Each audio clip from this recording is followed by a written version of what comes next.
Today on Health Watch, I'm going to introduce you to a genuine hero. Please stay tuned.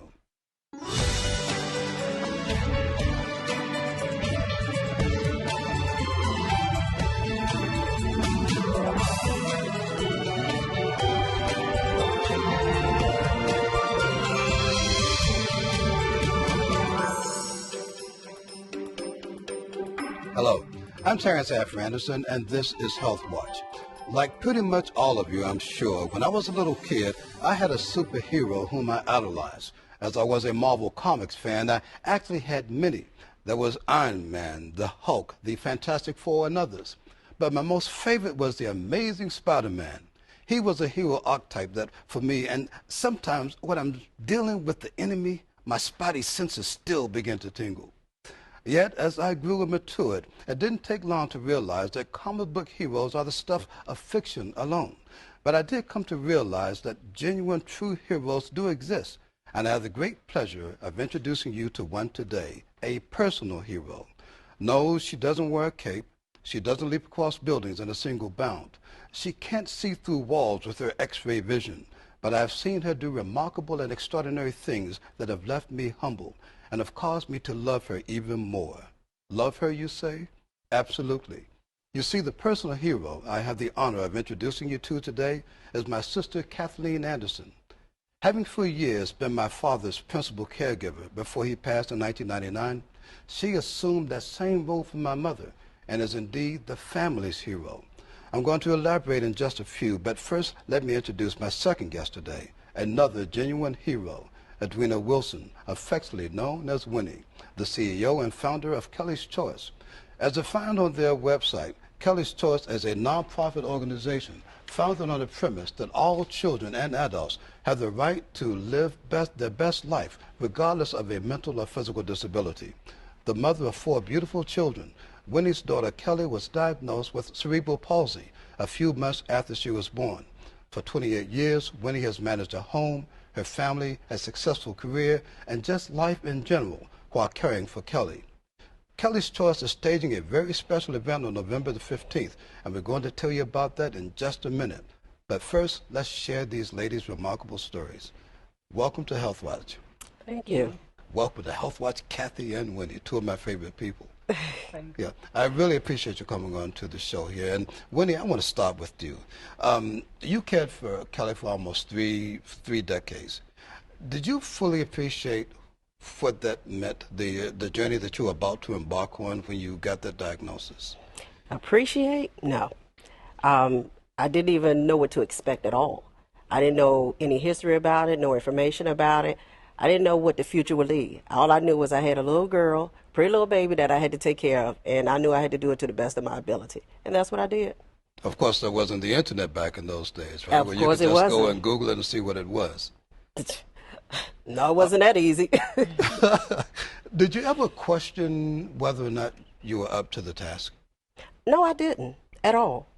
I had 3 other children, well, 1 other daughter before that, plus nieces. So all I knew was that I had a baby that I had to take care of, and whatever needs that had to be done in reference to what I was told and informed about her disabilities, I had to do to the best of my knowledge. And as time went on, I would find out those things to try to make life better for Kelly. And you're doing a remarkable job. Every time I see her, she has a smile on her face. Thank you. What did you find was your biggest challenge, or biggest challenges for that matter? Resources. Resources was the biggest challenge. Trying to make sure that she had the proper equipment, proper things that make life easy around the house for her, wheelchairs, walkers, anything that made life better for Kelly. That was the hardest thing to try to find out. Now, has that improved over the years? Oh yeah, it took a long time though, but yeah, 'cause you can't give up, you can't stop, and I knew that Kelly needed certain things, and in order for Kelly to get those things, I had to be her advocate for it. So I had to push, ask questions, and do what I had to do to make sure she get those things she needed. Well, again, you're doing a remarkable job. Thank you. And sis, how you doing? Good. I am so glad to get you on the show. People that know my sister well know that she can be very shy, you know, and soft-spoken, but boy, because she's soft-spoken, that doesn't mean that she's not a strong person, very strong. And I'm so glad to have you come on to the show today. It demonstrates that you are a hero in another capacity as well. Thank you. Let's talk about Daddy. When did you first start caring for Daddy? Well, Daddy, as you know, had Parkinson's for over 10 years. Right. And towards the last 5 to 6 years or more, I started being his caregiver. Now, we have 3 other siblings, okay? How is it that you became to be the principal caregiver? You know, we all support you and everything, but... Well, I used to live like 1 street over from Mom and Dad, as you well know. And a lot of times at night, Mama would call and say that Daddy had fallen. And it was getting to be kind of scary that I was afraid he was going to hurt himself. So my son and I packed us up and we moved in with Mom and Dad to take care of him. And so I've been there ever since. That has been that long, that Rodney was a little kid at that time, still living with you. Yes. Now, do you ever go wanting for things, you know, while you are taking care of, you took care of Dad, and you know, of course he died in '99, and since then, you know, for some 15 years you've been taking care of Mama. Are there times where the things that you just want, you know, what do you go wanting for? Support mostly. Really? And I do this. So you need more support from us? Well, yeah, that would be nice. Yeah. Okay. All right. And this, I want this to be very frank conversation. So I'm glad that we're having that. Yeah. And you know, just speak your piece. Just speak your piece. Yeah. So you know, support and a time away sometimes, you know, just to breathe for a minute. Yeah. And we, you know, we on occasion, like I stayed and watched Mom while you went to Busch Gardens, and and folks do that, but we could do it a bit more. Yes. Yeah. Okay. All right. Well, I appreciate that. In taking care of Daddy, did you learn anything about yourself? Oh yes, I learned a lot about myself. What kind of stuff did you learn? I learned that I had the strength that I never knew I had to do things that, like bathing Daddy. I never thought I would be able to bathe my daddy, you know. And he was on a feeding tube for a while. Right.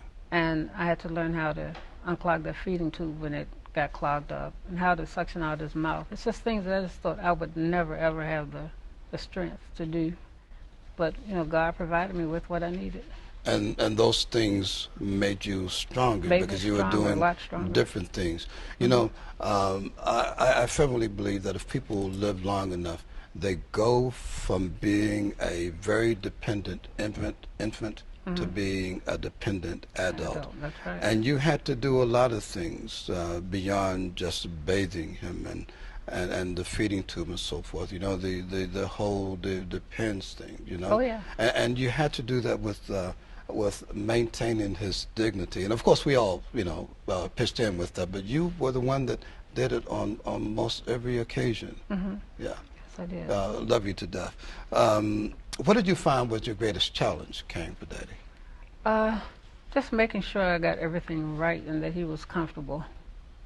And when he got to the point where he could not talk, you know, being able to understand, you know, what he meant and what he needed, because he wasn't able to tell me, like if he was in pain or if he was thirsty or just anything, you know. I remember those days. Wanted to talk, but you know, he couldn't talk, and I knew he was frustrated at times.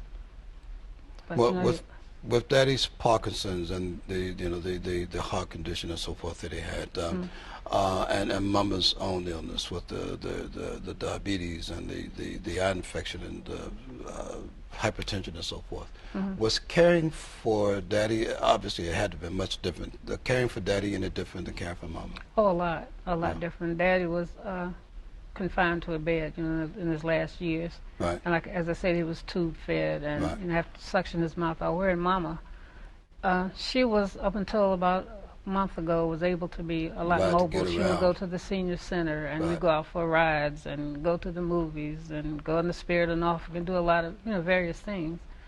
But now she is, you know, kind of bedridden, but working on getting her up as well. But there was a big difference in caring for them. My mama was verbal and Daddy wasn't. You know, one thing I always appreciate, you always make sure that Mama was doing things, always. I had a show in Las Vegas. One of my plays was done in Las Vegas in 2010. She must have been 89 at the time.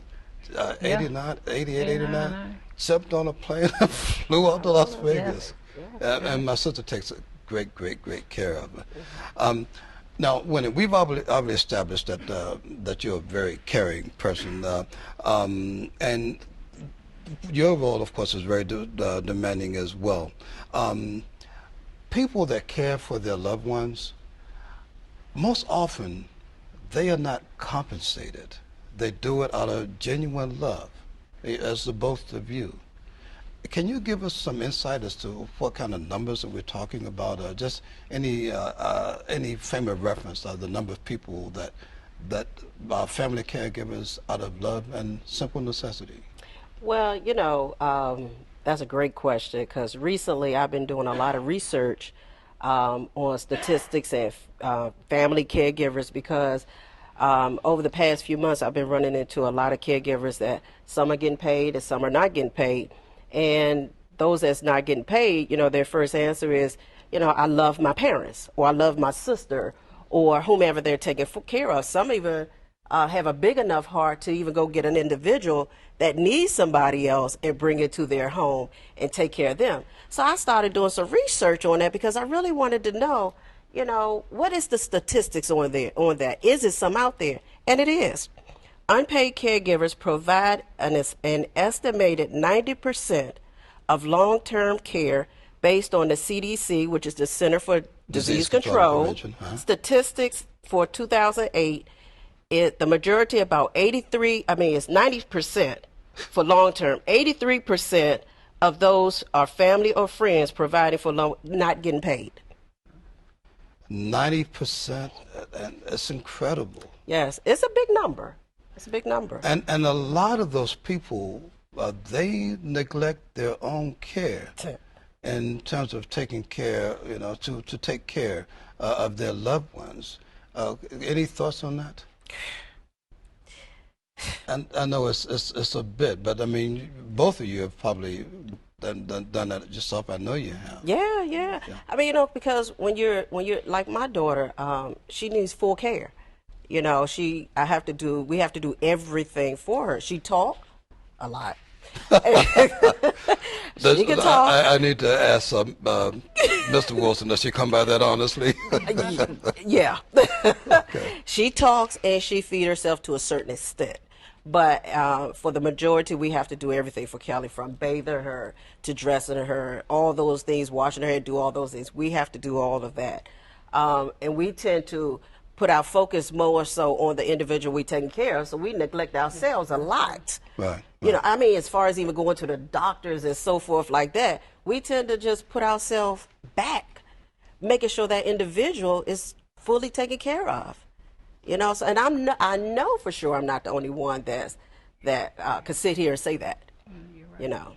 Yes, I'm sure there's quite a few. Oh, a whole lot. I've heard the stories. Because the job, because the task is so demanding in terms of your time, 24/7 for the both of you. Mm-hmm. Do you ever find yourselves feeling ostracized or isolated? I know we talked earlier, Kathy. We try and give you as much support as we can, but right. We are not there 24/7 like you are. Mm-hmm. Do you ever feel yourself? And I'm gonna ask you that same question, so be prepared. Do you ever feel ostracized or? Well, at first I used to, when I first started caring for Daddy, I did, because it was really overwhelming, and I felt like, I did. I felt alone. Right. For a bit there. But, as time went on, I just adjusted. And I adjusted my life. When this show is put together, mm-hmm. We're going to have a family meeting. Because folks need to hear you say this. We all are, trying to do things and trying to help, but we need to hear you say this, and she doesn't speak a whole lot, and that's one of the questions here. So we're gonna have that family meeting. They're gonna get upset with me, but we're gonna have a family meeting. How about you? Any feelings of being ostracized and isolation and so forth? When she said one thing that resonated so deep, and that's feeling alone. You know, for years, I felt alone. Feeling like no family was there, no support there. And, you know, honestly, it wasn't. I've done it for a very long time. Kelly is 28, be 29 in December. And there was nobody around for a very, very long time. I'm talking about from my parents to my siblings and everybody. My grandmother was 95. She passed in 2012. She was actually the only person that would actually open her heart and take Kelly in to give me a moment to go to the movies or the store. But most of the time, I had to lean on myself. I leaned on my children. And, you know, a lot of times I didn't feel like it was fair, you know, to them, you know, having to help me out so much and being so young, you know, until 1996 when I met this gentleman called Corey Wilson. He's a great guy. He's an absolute, God knew exactly what I needed. I'm going to say that. And he's a tremendous help. He gives me a lot of time to do things that I've never been able to do. Fantastic. You know, even with doing my business now, I have the freedom to really, you know, go out, find the people, do a lot of research because he gives me that outlet. And I'm going to tell you, it's the best thing that ever could have happened to me because for years, literally years, I can't even express it, I didn't have it. It was just me and my children. So it's actually a matter of the work being so time intensive, again, particularly when you're doing it 24/7, that being able to step away for a moment is therapeutic. Yeah, absolutely. So this is a difficult question, but I need to ask you, both of you. Do you ever find yourself being reluctant to ask for help? I do. At times, yeah. Why is that? And that's because... Do you feel, is it because you feel that you won't get the help, or you feel that you don't want to, well, answer the question. It feels like sometimes I'm being a burden on somebody else, you know, stopping somebody else from doing what they want to do to help me. But in turn, I still need the help, but... Yeah, not at all. You know, I think that everybody, you know, our siblings, the generations beneath us, you know, Mama is the matriarch, the greatly loved matriarch of our family, and everybody should step up to the plate. Yeah. Do you ever feel the reluctant to ask for help? I ain't never have a choice to feel that way. Honestly, honestly, I just didn't. It just goes back to that alone word again. And, you know, I mean, if I had the choice, you know, I would have done it. So my only outlet was to seek help from whatever resource that was out there that could allow someone to come into my house that would actually give me a break and Corey a break. But reluctant, if I had, it is what it is. I just never had anybody to go to get help. I mean, honestly, I just didn't. I've done it for 28 years until Corey came along. And both of you, at this point, you're seasoned, skilled caregivers, you know, providing medication, doing everything that, you know, that Daddy and Mama and Kelly need. So I'm sure you must feel that you're the best placed person to do this. Yes. So this is another frank question, difficult one, but not at all difficult. So I want to ask it. How do you feel because you're so acquainted with their medical conditions and have been dealing with it for a long time, and you know all of their personal nuances and the way that they might respond at any given moment to any particular stimuli, whether it be medication or the lack of medication and so forth. How do you feel when someone steps in, a medical professional or a family member, that says, well, look, maybe you should do this, and you know that that is not appropriate, that is not what is needed? How do you feel about that? And when that, because I know it happens, how do you deal with it? How do you negotiate around that? Let's start with you first, Kelly. Kelly, I'm calling you Kelly. Yeah. That's all right. She's always with me. It has been times that came about, and you just have, because you are that person that's there 24/7. You know You know what you've seen. You know what you haven't seen. You know what's best and what's not best. You have to just speak up. You cannot let because they're the doctors, right. They feel like they know this and they feel that they know this is best for that person. That's not always true. It's not always true. And you have to be that person that knows to speak up and demand and just, just say, no, this is not for her. I know this is not for, you just have to speak up, and you just have to really just let them know, I'm not going to allow you to give her this, or I'm not going to allow you to do this, and just be frank and bold and just stick with what you say. I don't let them do anything that I feel ain't right for Kelly. I just don't. Has that been your experience? That is the truth. Even, in the hospital, and they're going to do something that is going to not be right, for mama. You say, wait. Yeah, you stop them and you tell them. And it can be irritating, because sometimes people think that they know more than you, and you're the one that's there all the time. So. How does that make you feel when that happens? When someone like a doctor, comes in and says, and a lot of times doctors, they are looking at classic symptoms and classic situations rather than looking with that person uniquely. How does that make you feel when it's your loved one? I know how it makes me feel. Yeah, and it's a good thing I'm a Christian man. It is, like I said, it's very irritating. It bothers you. To think that they. But how do you handle that when you're talking to a seasoned medical professional? Just like you said, you speak up. Yeah, you speak up and you say, well, hey. I don't think that's going to work for my sibling or my parent. Right.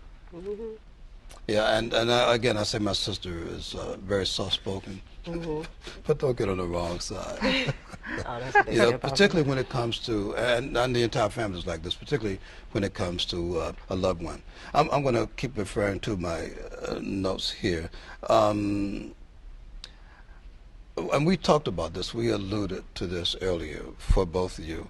How big a deal is it? So I think it bears repeating. How big a deal is it for you to be able to step away from that responsibility for a moment? That's a pretty big deal because it gives you the strength to come back and carry on. You need that little break to revive yourself. And I agree. It's very important though, because you need not only to breathe, you got to get back to focusing. You got, oh my gosh, it is. But let me ask you, because I want to talk about your show. We have a few minutes left here, the event you have coming up. But do you ever feel guilty when you're away? No. I figured that you probably did. Because you're wondering if everybody's doing what they need to do, the person that's filling in. No, it's not that. I know that, you all are capable of handling. Well, it's different with Daddy because, he had the feeding tube and I knew how to unclog it. And I know that you didn't know how to do that. But, no, it's I don't know. Sometimes good, sometimes bad. Yeah. Winnie, tell us about the Kelly's Choice, the event coming up. We have like about 3 minutes left. Yes, Kelly's Choice is an organization, nonprofit, that I recently started. It was a dream I had 3 years ago, so it's now into fruition. I'm excited. It's called Kelly's Choice, First Annual Caregivers Appreciation Award Ceremony. And it's going to be November the 15th at 4 o'clock. It's going to be at the Messiah Center in Hampton, Virginia. We're excited. I've been on a search for caregivers, especially people like your sister and myself that really do it from the love, And so we've been trying to find those people. We feel like a lot of caregivers need to be honored for the love that they have given to the individuals that they're taking care of. So that's what Kelly's Choice wanted to do. It was just laid on my spirit, and I just started doing it. And folks can nominate people on your website. Yes, go to www.kellyschoicenow.com. There's a link on there, upcoming events. Click on that and you'll see nomination form. Nominate some caregiver that you know that deserves to be honored for this award. I know somebody knows somebody.